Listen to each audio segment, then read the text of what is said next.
बिस्मिल्लाहिर्रहमानिर्रहीम। आज की गुफ्तगू में कुछ अल्फाज के हकीकी मफ़हूम का जिक्र किया जाएगा। जिन अल्फाज का जिक्र किया जाएगा वो अपने हकीकी मफ़हूम से दूर जा चुके हैं और इस वजह से हमारा मुआशरा गैर मुनज़्ज़म होता जा रहा है। सबसे पहले हम बात करेंगे इंटरव्यू और वाइवा बोस की। ये दो चीज़ें ऐसी हैं जिनमें ज़ुबानी सवालात किए जाते हैं।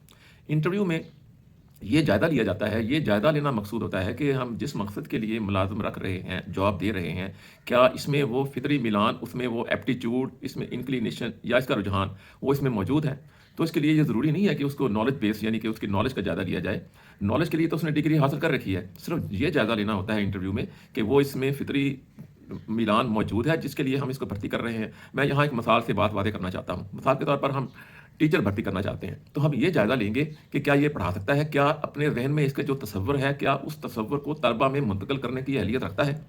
मुअल्लिम का और टीचर का बेसिक फ़रीज़ा ये होता है कि वो अपने ज़हन में जो चीज़ है उसको तलबा में मुंतकिल कर सके, कामयाबी के साथ मुंतकिल कर सके। तो इस तरीके से इस मकसद के लिए ये सवाल किया जा सकता है कि आप उससे पूछें कि क्या आपको किसी मंज़िल का रास्ता पूछा जाए तो क्या आप बता सकते हैं? ये देखें कि क्या वो बता सकता है। अगर वो सही तरीके से बता सकता है, इसका मतलब ये है कि उसके ज़हन में जो तसव्वुर है वो उसने आपके ज़हन में मुंतकिल कर दिया। यही टीचर की बुनियादी जो काबिलियत है वो होती है। दूसरा लफ्ज़ जो इस मफ़हूम के साथ मिलता-जुलता है वो है वाइवा। वाइवा आमतौर पर तालीमी दरसगाहों में ये लफ्ज़ इस्तेमाल होता है। किसी एक्सपेरिमेंट के आखिर पर या किसी प्रोजेक्ट के आखिर पर या किसी थीसिस के आखिर पर ये वाइवा लिया जाता है। तो वाइवा लेने का मकसद ये होता है कि जो काम इसने किया है, क्या वो इसके बयान करने की काबिलियत रखता है? क्या वो इसको बयान अच्छे तरीके से, मौसर तरीके से बयान कर सकता है? तो वहाँ ये जायज़ा लेना मकसूद होता है। लेकिन आमतौर पर ये किया जाता है कि उसके नॉलेज बेस्ड क्वेश्चन किए जाते हैं। यहाँ भी नॉलेज बेस्ड क्वेश्चन की कतई ज़रूरत नहीं है। सिर्फ़ आप ये देखें कि जो काम उसने किया है, क्या वो बयान कर सकता है? ये देखें। उसके बाद कुछ अल्फाज हैं एक्सप्लेनेशन, इलस्ट्रेशन, इलेबोरेशन। एक्सप्लेनेशन वो ज़ायद अल्फाज, एक्स्ट्रा वर्ड्स जो हम किसी मज़मून की वज़ाहत के लिए इस्तेमाल करते हैं, उनको एक्स्ट्रा अल्फाज को हम कहते हैं एक्सप्लेनेशन। इलस्ट्रेशन अब ये ज़ायद अल्फाज जो हैं, एक्स्ट्रा वर्ड्स जो हैं, जब किसी मिसाल या किसी शक्ल की या डायग्राम की मदद से बोले जाएँ तो ऐसे अल्फाज को हम कहेंगे इलस्ट्रेशन। उसके बाद आता है इलेबोरेशन। बहुत ज़्यादा अल्फाज के साथ बहुत ज़्यादा तशरीह जब करते हैं किसी मज़मून की वज़ाहत के लिए तो ऐसे अल्फाज को हम कहते हैं इलेबोरेशन। और आम तौर पर इलेबोरेशन को कहा जाता है एक्सप्लेनेशन ऑफ दी एक्सप्लेनेशन, मज़ीद वज़ाहत।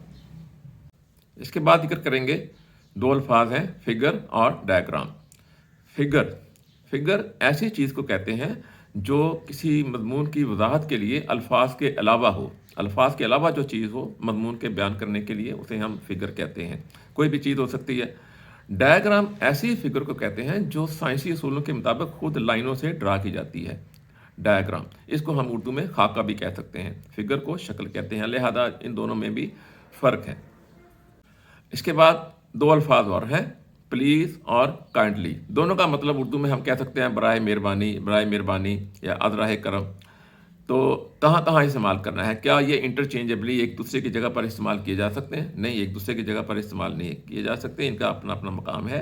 प्लीज़ वहाँ इस्तेमाल करेंगे जब आप किसी अपने ओहदे से कम ओहदे वाले शख्स को मुखातिब करते हैं। मिसाल के तौर पर आप किसी महकमे में डायरेक्टर हैं तो आपने डिप्टी डायरेक्टर और असिस्टेंट डायरेक्टर को कोई मुखातब करना है तहरीरी तौर पर या ज़बानी तौर पर, तो आप वहाँ प्लीज़ का लफ्ज़ इस्तेमाल करेंगे।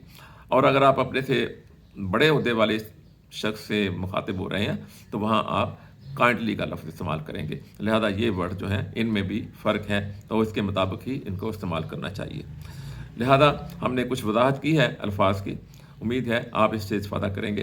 तो एक बात आप याद रखिए, ऐसे मुआशरे जहाँ अबलाग अम्मा यानी कि मैस मीडिया के लिए अल्फाज अपने दुरुस्त मानी के साथ इस्तेमाल हों, वो मुआशरे मरबूत और मुनज़्ज़म मुआशरे कहलाते हैं। और अमन व अमान और मुआशी असूदगी भी ऐसे ही मुआशरों की तकदीर ठहरती है। गैर मुनज़्ज़म मुआशरे बदअमनी, भूख और अफलास का शिकार हो जाते हैं। अल्लाह ताला आपका हामी व नासिर हो। खुदा हाफिज़।